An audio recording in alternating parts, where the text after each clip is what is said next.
Here. Hello, everybody. Hello. This is the Sprinkled with Stardust edition of Kerfuffle. Here we are yet again, just blessed by the best estate agents in the UK. How are we doing, JDJ? I think we're pretty good. I think we're doing all right. Thank you, gentlemen. Thank you very much for Oh, asking. look at it. You're already used to this now. Last year, you were all excited.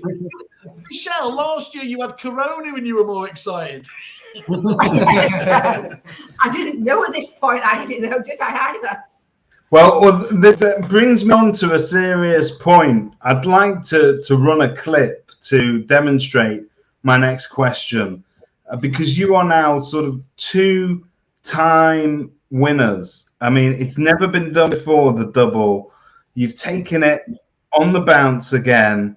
It's fair to say, Michelle, in your own Michelle way, you had sort of written this off in your head by writing a letter to the next people who were going to win it, explaining exactly how they should polish the trophy. I mean, this is the person that was preparing for defeat. You left the door slightly open, but the look on your face when they called it. But I want to know if this is going to be you next time.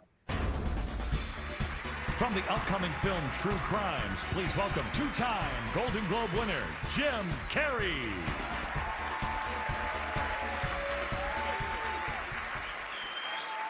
Thank you. I am two-time Golden Globe winner, Jim Carrey.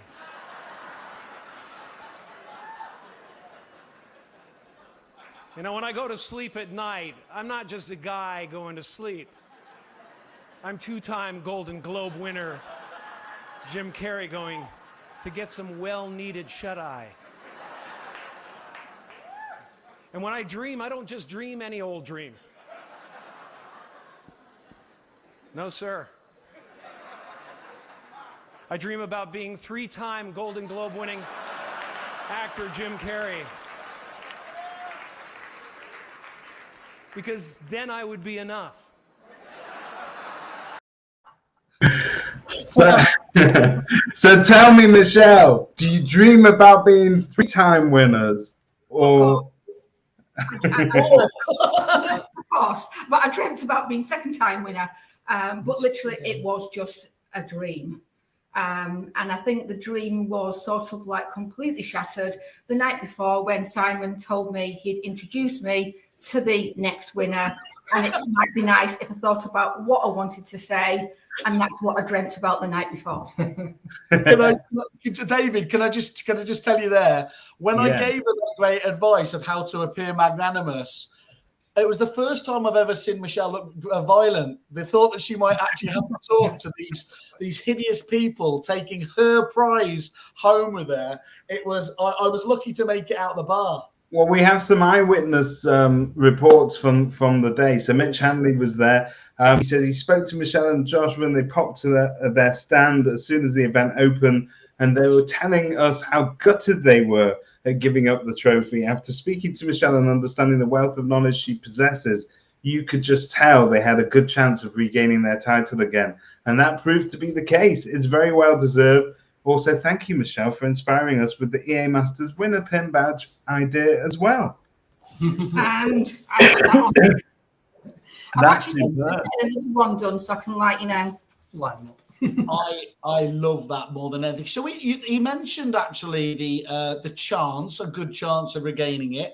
I caught up with Peter Knight the other day, and he recounted that from a purely mathematical point of view, the chances of somebody retaining the award are 225 million to 1, which I think is pretty impressive, isn't it? So how did you do it?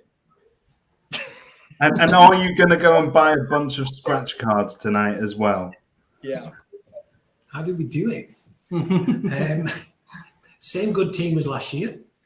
Okay. We've got a lot of good people in the team, to be fair, and just hard work. And it was like, if we hadn't won it, Missy wouldn't have been living with, because she wasn't only dreaming it for the last 6 months. She was telling me over bloody breakfast, dinner. What if? And I'm saying, well, just what ifs don't happen, sweetheart. And I had to pick her up at Preston Station, and I was dreading that. Coming back from, in fact, I just no. So what can you say, John? How were you planning to make it better? Was there a curry on the agenda, or did you just have some nice flowers ready? No, I just wouldn't have turned up, and I think that it might have even been worth me going and staying with the mother-in-law for a few days. It wouldn't have been that bad. I think it's fair to say, Michelle, you have got a great poker face when you do your valuations, but your emotions. Look at this picture. Oh, hang on, it's disappeared. Where's it gone? Yeah, so I'm doing magic tricks now. But here you go. Look at that. that kind of says it all. With Josh looking on there in the background. I'm even in the back of this photo somewhere. What I love is my inability to allow anyone else to get their own trophy was I was just trying to hold on. That's literally when people talk metaphorically about holding on to the coattails of somebody. is literally, and you were not for stopping to get to that stage, were you, Michelle? What did you cover those paces in about 20 yards? I think, didn't you? It was pretty quick. You making it up there. It was very different to the year before when I was sat there in complete shock and Josh had to say, Mish, they're calling us, you need to move. Can I just ask the pair of you, what was the difference for you? Were you able to enjoy it more? How did it feel from just the kind of the achievement point of view itself? I think I was still as nervous as I was the first year. It was still like when they're announcing everything, you still sat there kind of, heart pounding, excitable. So I know lots of people were talking, lots of things, but we were still nervous about it, weren't we? It's still sort of like a big deal, It's you say, oh yeah, we've won it before, yeah, fantastic, yeah, whatever. But it was actually still super nerve-wracking. Sort of sat there knowing that everyone's watching on and sort of walking around the actual event because we won it last year. It was a bit more pressure, I suppose. Yeah. It was strange. Were you aware of that, Josh? That people were literally, obviously, they were looking around, obviously, to see whether it was going to be you. So, were you aware of that whole thing? That again, people were rooting for you to get it. A little bit. I mean, we talked to people during the day about it, and obviously, we've done a lot of stuff where just packing up the trophy and things like that. So we've made it quite a bit of fun about it, towards the end of having the trophy and things. So I suppose it was on our minds anyway, because we talked to a lot of people about it, haven't we? Yeah, I mean, I think one of the big things we both discussed that was a bit surreal was last year nobody knew who we were. So it was like, hi. I don't think that is true, just as it happens. But I will concede that everyone knew who you were this year. I've got to tell you what was really strange was sort of watching the awards unfold. Was they almost double bluffed you because you guys got called up for a small award just maybe 2 or 3 minutes before you got the big gong, and I actually thought, well, there's no chance they're getting called up again now. That's them out of the picture. And that that completely wrong-footed all of us. So we were elated when it's always nice when somebody that you personally gets these things, and it's great.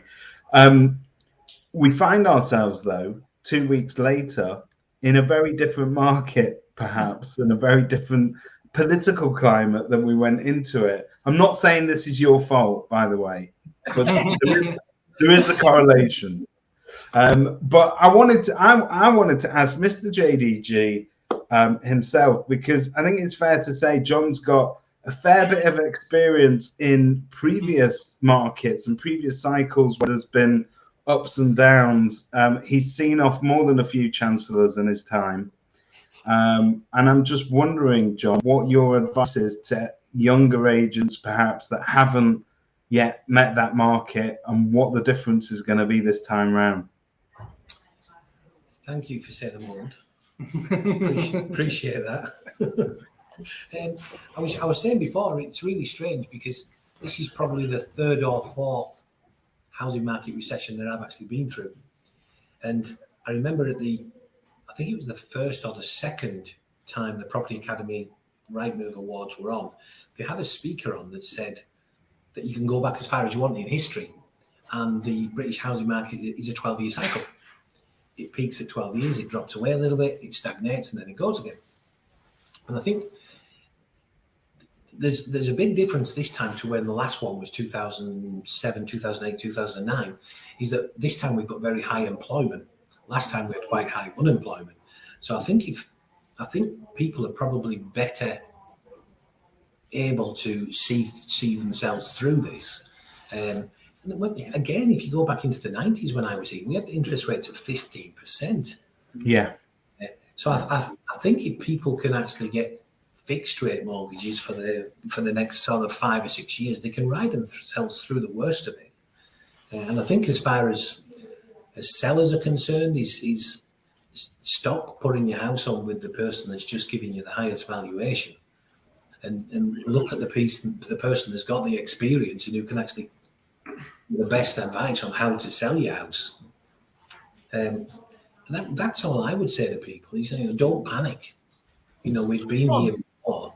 John, do you think it sets a good precedence, doesn't it? Though the fact that you win, I mean, great from your point of view anyway, but fantastically well to show that the independents, smaller independents, can absolutely punch pound for pound harder than anyone else out there, can't they? You can be more nimble in your marketing. You can be more agile in your approach. You can be more empathetic. I mean, I think if there's one thing I still know literally nothing about this industry after almost 3 decades being in it, but I know when I listen to Michelle and I see, those fantastic appraisal videos that you do there, that when I choose to sell my house in Didsbury Border, I will be trying to get Michelle to do it from over at your neck of the woods. It's such a brilliant people person industry, and there is no one more people person than Michelle at the top and you guys around it. And I think that's it is a wonderful thumbs up to everything that's good about this industry, isn't it, from the independent point of view? It is, because it's a very personal industry. And you can't get away from that, the fact that everybody's got a story to tell. Everybody wants the hand holding, because people are moving every 9, 10, 12 years, what it might be. They haven't a clue what they're doing. And I think where the small independent can score is on the personal service. And it's very easy for us to change tack. And Missy and I, when Missy's on one of the down periods, we'll go for a wander along the beach and have a chat about, well, let's change this, let's change this, let's just tweak this. I think we can do that. Sorry, Josh. I think that's always been something that has worked well here, and why things work is that it's not about what's happening now. It's about looking at what's coming and planning ahead, so that when something happens, COVID was a great example, already started putting plans in place for what was going to happen if the worst came to the worst and went into lockdown, which we did. And having those plans in place and looking ahead, it goes with all your prop tech, it goes with business models. Being prepared means you're already on the front foot when it comes to any big changes. And I think I've only been here 6 years, but I've seen that you've always been looking ahead. And I think that's a massive key sort of thing that you're going to have to do in order to make things successful. You don't sit on your laurels. There's always the ability to just keep evolving the business as you need to. So let me ask you this question then. What was there anything major you changed from last year to this year apart from obviously, as we said, the need for the bigger trophy cabinet, from a business perspective, how have you evolved your business over the course of the last 12 months? I would say the main thing is more training, more investment in the actual team itself, because they get, with all due respect to the guys downstairs, they get sick to death of me bleating on every week about figures and we need to hit this, we need to do that, why don't we try this? I think when you start involving people like Stephen Brown, Julian O'Dell, people see that you're actually investing in them, and we're not just asking them to do more, we're actually putting the experts in the industry in front of them and saying, look, these guys know better than I will ever know. And I think the biggest thing is that we've done probably training with the people, with our team. And I think they benefit from that, to be honest with you, because they feel more involved. The one thing I've noticed with a lot of estate agents over the last few years is that the chopping and changing, they're always going to the next best things. And I think the fact that you can actually keep a good team and involve them in the business by outside training, and they feel that you're investing in them. it's like they're already looking forward to doing these, the qualifications. And I think Rightmove are actually doing something later this year to start it off. We've got our guys prepared to do that. We're already putting hours aside for them so they can actually sit upstairs in the training room and get them qualifications. And I think we all benefit from that, to be honest with you. Brilliant. So, John, if I'm understanding that right, so you change when you need to, and you're not afraid of change. But where you see some weaknesses in or mistakes being made elsewhere, is that because they bounce too readily without an overall strategy? They tend to follow am I putting words into your mouth? They follow the trend of the moment rather than thinking about things through sensibly.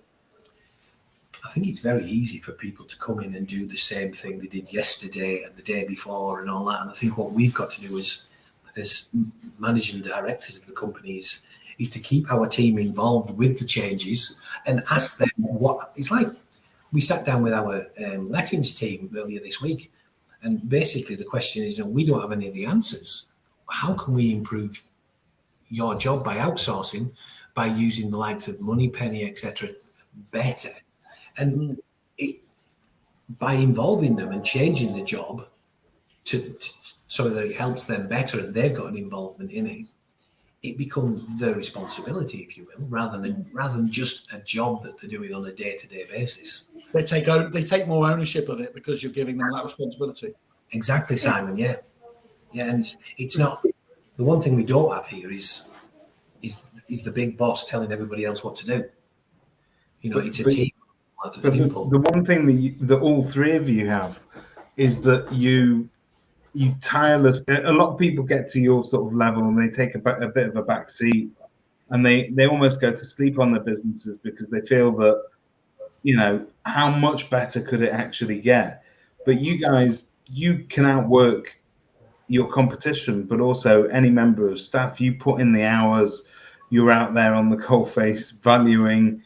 The effort, and we only see the end result of the stuff that Michelle and Josh put out on social media. So we see the kind of shiny front end. We don't see the hundreds of takes that you have to do to get something right, or the research and the prep that goes into your market reports, and all the added extras that you throw in, which a lot of agents say, well, you know what, I don't need to do that, but it's part of your magic mix, isn't it? Well, it is. I mean, it's things like, the videos, even down to like Dog Friendly Lancaster. I've had so many people say they don't understand why we're talking about dogs. Well, I think 80% of the population have a pet. And if you have a pet, the chances are you actually own the property that you're in. And therefore, you're our target audience at some point in the future. So if we can reach them in different ways, but it's equally, whatever you decide to do, stick with it for a period of time, rather than thinking after 2 videos, that doesn't work. Only 20 people watched it last week. You've got to build it up. I mean, the market report videos and that we do, my first year was probably, if you look at the figures, is very low. But over the years, and I think I'm on year 5 of them doing them now, they build and build. And when I don't get it out in time, I get emails asking if they missed it. Brand, just getting the brand out there in front of people so they remember us in the future, and it's a bit more fun as well. I mean, statistics are good and things, especially if you're about to sell your house. But if you're not about to sell your house, why do you want to listen to loads of additional statistics? So having that mixture of the statistics plus the sort of fun stuff, it's fun for us to film, but it's also a bit more interesting for people. I've learned loads of stuff on where I can take my dog now because we've done that, and it's keeping us as a sort of local sort of source of knowledge rather than just someone you come to sell and let property, isn't it?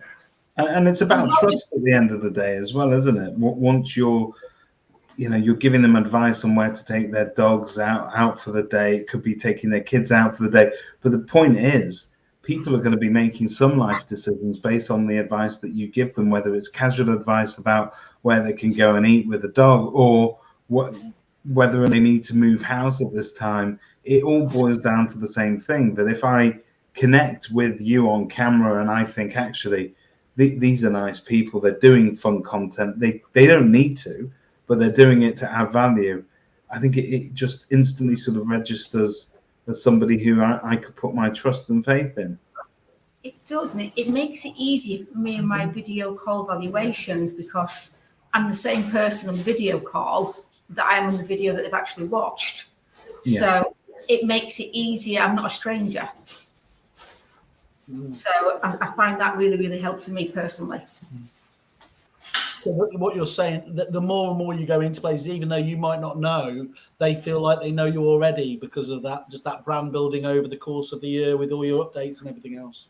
It is, it's surprising how many people on, whether it's a face-to-face valuation or a video call valuation, ask about boots. Yeah. No valuation call be complete without Boots. I think she's probably sold more houses than anybody else.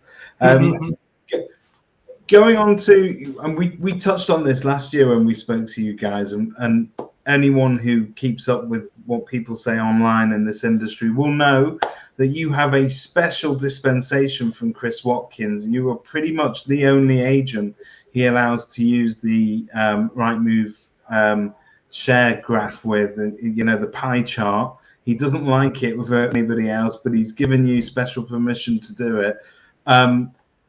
Seriously speaking, though, having won this award twice, how important do you think that is to the people that you're going to see? Is it a no-brainer? Like, why would I not use the agent that has been voted as best, twice now on the run? Or is it, in effect, not that easy?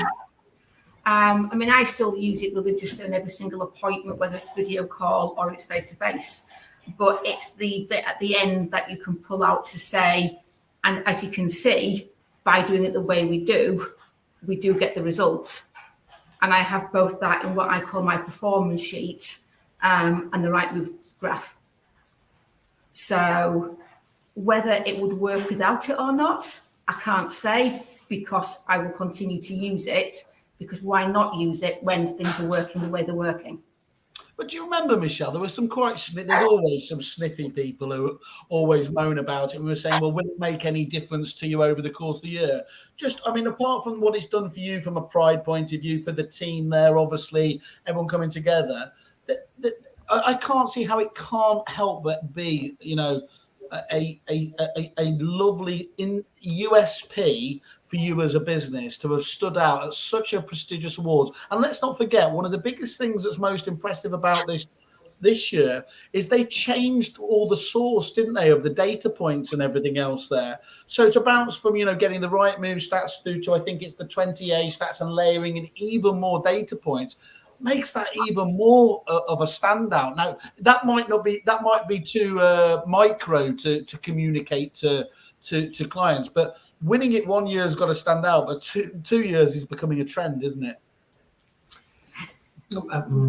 Three would be a trend. Go on, sweetheart. You trot off. I think there's no getting away from it. It has a huge plus, the fact that these guys won the award last year. There's no doubt about that.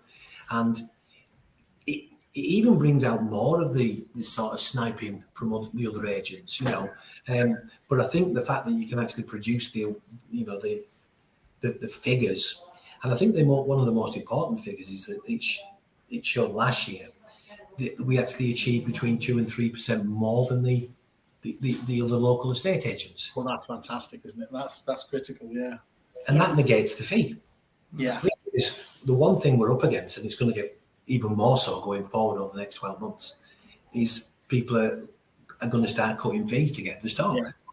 And it's the worst thing you can do, because you've got a good service. And John, the only other thing they could do worse than that is to start asking, have they asked you guys out? You haven't seen JDG, have you? And that paranoia will start playing into there, and they'll start thinking, well, we better give them a ring just in case, because if the agents can't stop talking about it, we should certainly give them a seeing to, shouldn't we? So I think it's really good.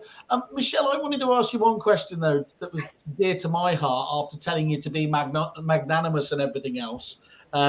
What were you going to say to yourself if you were having to force it over, other than trying to grab the trophy off them? I'd already had that conversation, because John keeps me very level-headed and grounded. Mm-hmm. So where I was saying, what if, John was telling me how great the achievement to be top 1% is. Yeah. And the likelihood is that you're not going to basically bring it home. So then I had a chat with Josh in terms of what if sales get it or what if lettings get it and the department doesn't. We are a team. And we were trying to work out if that happened, how do we put that to the team that we are still all one team. So yeah, I'd had that. I was prepared, obviously, not to win it because I really felt we wouldn't win it twice, and you kind of put the tin hat on that for me. So my next bit was to kind of say, a bit like Vicky did with me, you know, give him a hug, say well deserved, congratulations, you know, and as Vicky said, I want it back, so keep it polished for me. A little note said that I would be checking it was polished, and I expected a polishing photo weekly.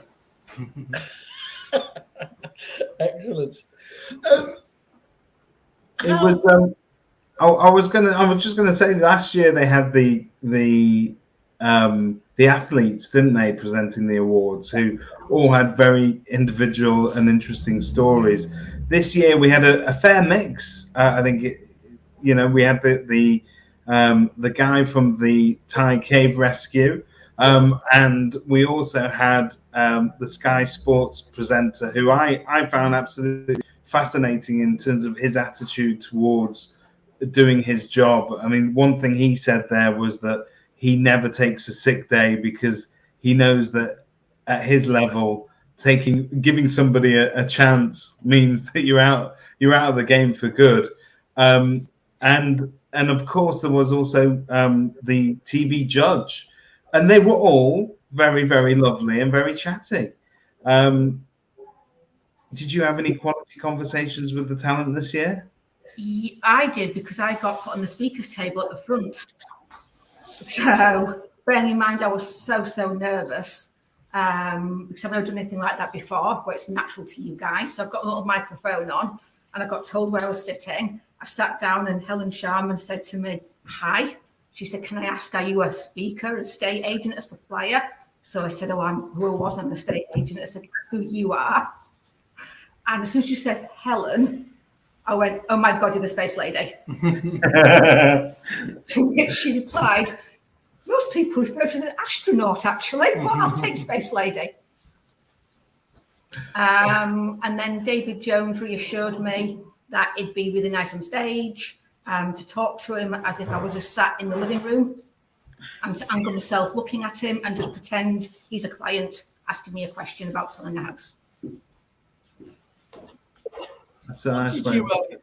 Did you get anything from the suppliers themselves? I mean, I'm guessing as you walk around, they're going to have a big target on you guys. Oh, you don't know about this, Simon, do you? So after Michelle and Josh went back home, they woke up the next morning and all they could find was this big silver tray, and they thought, "What are we going to do with this?" Right? But they'd forgotten to pick up all the merch, and we all came together on Facebook and we did a bit of a shout out, and they've done us proud. They've been sending us stuff. The postman with more gear. So what have we got? Yeah, so today we had. So I am property. Yeah. Oh, lovely, great. Money Penny have sent a very nice Fortnum Mason hamper, which included these delicious shortbread biscuits. Lovely stuff. I did actually get this on the day from Amy. You might they smell good. Yeah. You can see the smoke coming out. I've been burning it. And I've got Inventory Hive, a little key thing. Alto, I've got an orange booklet. This is fantastic because it does stop it all washing up in the Pacific Ocean in the mouth of a turtle. So anything we can get to you lot rather than David Attenborough have a go at us is a positive thing. And it says we're doing Christmas shopping as well, Simon. Everybody's going to get a View My Chain candle this year for Christmas. I think that's what we're going to be heating ourselves with, isn't it? It could be.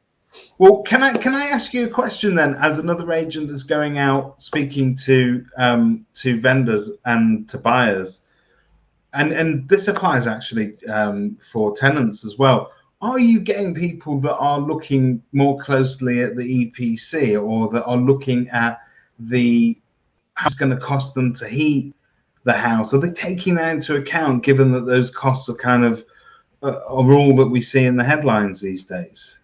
Yeah. I've had 3 conversations with buyers about EPCs when I've been answering the phone booking viewings. And I've even had some sellers talking about selling because of the EPC. My Rightmove rep, Sam Barley, told me maybe 3-4 weeks ago that it's up to about 23% of people clicking the EPC link on Rightmove. Yeah. So obviously people, it used to be less than 1%. So it's certainly on people's minds. It makes sense. I mean, I remember when they first brought in those hit packs back in the day. I mean, we must be going back 12, 14 years ago. But whenever that was, we never understood why that certificate was going to be important. We knew what it did, but we also knew that virtually nobody paid any attention to it. But it was a bit of legislation we needed to sort of tick a box for. And it's just incredible how that story's changed. Yeah. It used to be, that was 2009, David, that hit back came in. And it used to be that the only people that used to ask for the graph to have a look at the energy, the EPC, was foreign buyers. And they used to actually come in and say, what's the EPC on it? What's the energy rating on it? And I used to think at the time, well, why do you need to know that? It's, if you like the house, buy the bloody thing, Or Green Party members. Oh, good. Now it's political. But now more and more people are actually asking for the energy report, and particularly on Josh's side, landlords are now having to think about how they actually can improve the property. And I think it was Rightmove that said a couple of weeks ago that the most searched term now is bills included. Yeah, people are really starting to have a look at it. I think it's made landlords, particularly. I mean, I don't know how if you guys manage HMOs or things like that, but I would imagine that anybody that does, who had a fixed cost that included bills and everything else, they can't make it work on that now, surely. So there's probably some very uncomfortable conversations that have to be had with tenants. What's your advice on the best way to approach those uncomfortable conversations? You knew you were going to get one question, right? Here it is.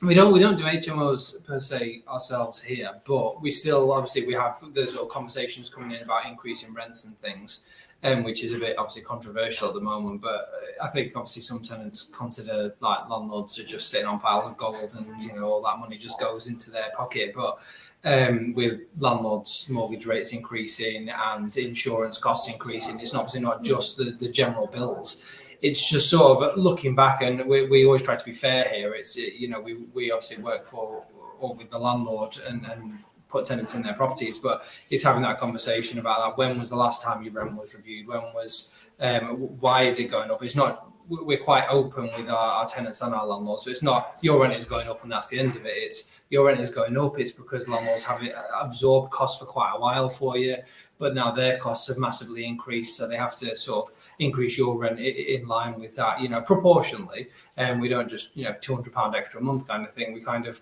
try and be fair on all sides, but I think it's transparency. It's not just this is happening, it's this is happening, this is why it's happening. It's having a sort of more of a frank conversation, I think, rather than just a do as you're told kind of conversation.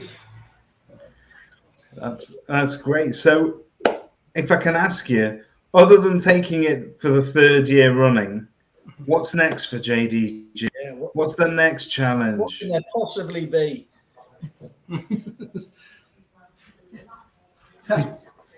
Retirement for me. I knew he was thinking of the Bahamas. I knew it. This year said, if I win it for the third, or we win it for the 3rd time, because bear in mind I'm just locked in a little box over there for most of the time. I'm very honoured, by the way, that you came out of your box for us today. Thank you, David. They shall wheel me back in as soon as this finishes. And Missy said to me that I can actually start working less hours if we win it for a 3rd time. So the incentive's there for me to work bloody hard this year. She only means that she'll give you half an hour lunch break, John. That's all that she meant. That's all I'll give him now. The importance of clarity in negotiations is just been shown here, isn't it? You need to communicate, you two. I think, in all seriousness, what I'm looking at already is more outside training. We've got to bring the experts in so we can actually improve again, because we don't know everything. We might profess we do, but we don't. And I want to speak more with Moneypenny to see what they can sort of offer us as far as outsourcing is concerned. So, and it's all about improving the service that we offer to the clients. Yeah. So, John, I don't know if Michelle and Josh spoke, but Peter Knight was ramming home the point about two of the three main points were about automation and outsourcing. If you can automate things, and there was quite a big argument going on when people were out having drinks about, some people were saying, well, actually, we feel like that depersonalizes the service. But from everyone I could see, all the best agents that I respected say actually quite the contrary. By being able to automate many of those things or to outsource them, if anything, it just allows you to deliver more of the personal service that makes you different. Is that where your thinking's at with this, or do you think you have to be very careful with how much you do outsource? You've got to be very, very careful with how much you automate, but I think you can outsource to the right people. There's so many things that you can outsource. They're all over the place, but it has to be to the right people that have the same sort of beliefs that we do about customer service. Automation to a much smaller extent. Outsourcing, I think so, because it's becoming more difficult to employ the right people that fit into, with the right sort of mentality. Is that just down to where we are with full employment, or is that just a factor of whatever we are, Generation Z and everything else, having that slightly different work ethic to whatever the rest of us were used to? The massive thing I've seen, Simon, was COVID. People before COVID, it changed their outlook on life. Yeah. It used to be that we got up to come to work. Yeah. Now we're going to work to pay for the social life. And it's John, we were all laughing in PropTech world. We've been doing that for years. Up in our ivory towers, we've been doing this for decades. It's really weird, because I say to these guys all the time, Tuesday, Wednesday, Thursday, I'm travelling up from Lytham all the way to Lancaster every day, and the motorway is packed. Yeah. Monday and Friday, yeah. It's like 5 or 6 years ago. And people have got this. They want more flexible working, and I haven't worked it out yet, and it's probably down to you guys to help. I think we need to go down a flexible working route so that we get the best out of our people. And this nonsense that we do viewings between 9 o'clock and 5 o'clock, we've got to become more flexible and maybe have people working 4 days a week, but they work until 8 o'clock at night. But from that, you will get greater loyalty and probably commitment from the staff when they are in the room, aren't they? Exactly. But we've got to change with people's requirements and wants. Really interesting. That's how you keep the personal side going as well, because automation and outsourcing is great, but you can't become complacent with it. You can't try, they're doing that, I don't have to worry about it anymore. It's back to what we're saying, you're constantly reviewing, but if you don't have that base of a good team that you're keeping happy, then you lose that important personal side of things where people are getting that good sort of customer service. So what scares me is automation, if I'm honest. It's really difficult. I mean, I've always been a massive fan of it, but automation done wrong is probably the most dangerous thing, as you've highlighted it. If you take your eye off the ball, if you just get it that little bit wrong, it can all fall down very quickly, can't it? Well, we've all watched Terminator 2. We know where this ends. I mean, since coming back, I've had 3 conversations with clients who are coming across to us, who are estate agents. Yeah. The biggest thing that's been with them all is lack of communication. Yeah. A guy spoke today. He said he hadn't spoken to the agent in over 2 weeks, despite calling and leaving a message. And what's the tin hat for him is a WhatsApp message to say, you've got to view him tomorrow at 3 o'clock. Yeah. Yeah. He says, you pick up the telephone to tell me I've got a viewing at 3 o'clock. But there's a reason for that. So the call avoidance isn't just down to laziness. I mean, Stephen Brown will tell you all about this. I'm sure he has. But it's not just down to laziness, it's how you manage the expectations of the client. So the likelihood is the reason he was dodging that guy's calls was because he had nothing positive to tell him. And the minute he got a viewing, that was the closest that he had to some sort of Hail Mary that he could throw at this guy and say, okay, look, we're doing part of what you asked us to. But I think clients in the long run will respond better to you if you picked up the phone and said, listen, you know, I wish I had some good news for you. I haven't right now, but this is what we are doing in order to try and make that news. And by the way, Mr. Client, these are 3 things that we think you could also do in order to widen those options. I see a lot of these Australian agents boasting that they call all their clients every morning at 9 a.m. How? Yeah, exactly right. You'd be there all day. But seriously, in a business as big and as well known as yours, and particularly where you've got personality, so they're picking up the phone and they're asking for Josh and they're asking for Michelle, and they're wanting your time and attention. How do you juggle being able to give them what they need and communicating with them? Because it's huge, isn't it? It is, but it all starts when Michelle or Chris, our other valuer, as soon as they gain the instruction, that property is allocated to one of the sales negs, and that sales neg has to contact that person and say, look, I'm the person that's looking after you. I'll be calling you at least once a week, and I'll be calling you with all the feedback from every single viewing that you have. And it's got to start at the very beginning where you set the level of service. There is a level of trying to set the expectations, but you've got to exceed that. And this is why I keep banging on to my guys downstairs. If somebody's expecting a call from you once a week, make it twice a week. You know, and let's go that extra mile. And the thing that you said that is so spot on, David, is that people run away from that arsey client because they don't want to call them because they're going to get their head ripped off. But the longer you leave it, the clients are more interested in your head off. It's that whole eat the frog thing, isn't it? Make the difficult calls first and everything else. Exactly, and that's our sort of policy here. Is, you know, if you've got a crap call to make, get your small win in at 9:10 in the morning. The rest of the day is easier. You're not thinking about that horrible call that you've got to make all the time.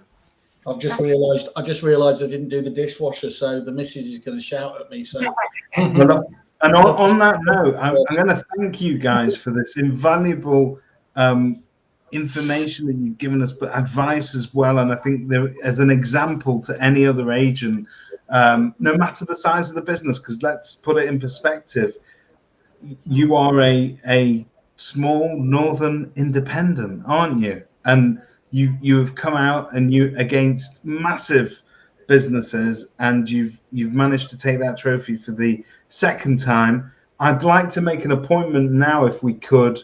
Could we just diarise a year ahead and do this again next year? And don't forget, you can't break you've got to go to the kerfuffle pre-party, because as we know, that is a vital part of your preparation for making this work. So we're going to do that. Yeah, I think that's entirely right. For from an entire industry, and it wasn't. We were talking to a lot of people. Before I tried to rugby tackle you. You know, we were sat next to a very big corporate agency, and they were as pleased as punch as well about it. And I think when you get that kind of admiration from all parts of the business, suppliers, agents alike, you're doing something very special. And I think that comes down to both the achievements that you do and the type of people you are. So I think, you know, fantastic worthy winners you are. And although the odds are probably 2.2 billion on winning it a third time, I'm putting my money on now. And we're gonna leave with the words of Mr. Jim Parker. We are what we repeatedly do. Excellence, therefore, is not an act, but a habit. Well done, the whole of the JDG team. What I repeatedly do now is I'm off to Wetherspoon. So, guys, fantastic, fantastic stuff again. Well done, guys. Have a great one. Thank you. Thanks. See you later. Cheers.